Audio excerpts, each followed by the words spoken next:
South Dakota Governor Kristi Noem's final proposal for former President Donald Trump. It led to a series of speculations that Trump would choose Noem as vice president if he was a candidate for the Republicans. However, the region where Trump's potential candidate friends are most intense is spread across Iowa and New Hampshire, not South Dakota. Trump publicly announced that those who competed against him for the presidency would form strong candidate friends, or at least some. But choosing a one-time opponent as a candidate is an alarming job for any presidential candidate. Let go for Trump, who has proven particularly cranky about his perception of loyalty.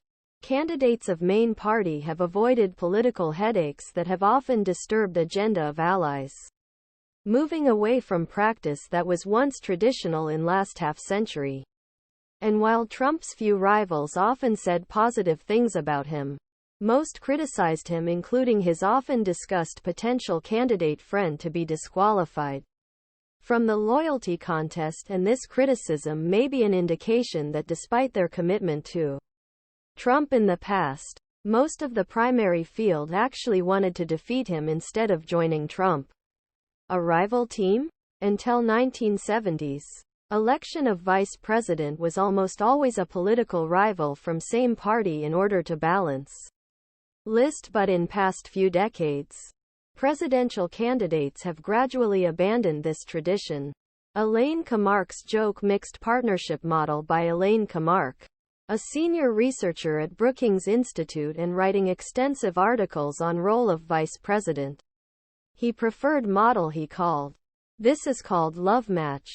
According to Kamarck, the turning point was the 1992 elections, in which future President Bill Clinton chose Sen at that time. Al Gore, his South Democrat friend in his mid-40s, was replaced by the then New York Governor Mario Cuomo, a Northeast liberal politician. Since 1972, only 4 of 19 unique Democratic and Republican presidential candidates have chosen a candidate friend who competed against them in the preliminary elections of same year.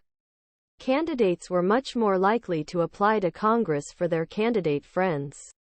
More than half of vice president candidates came from the Senate, and a couple came directly from U.S. House of Representatives. Many of presidential candidates who choose a former primary opponent have to sweep tense moments in campaign under rug. When current President Biden finalized the nomination 2020, then Sen. Kamala Harris was a natural fit. Terms of balance. A black woman, her 50s, from California, was running with a white man from the East Side, who would turn 80 her first period. But first, Biden had to leave behind the pre-election campaign that Harris criticized him for working with discriminators in the Senate. Even Biden and former President Barack Obama, who will eventually develop a strong friendship, had strange moments. In 2008, Obama's political opponents reassessed the line of a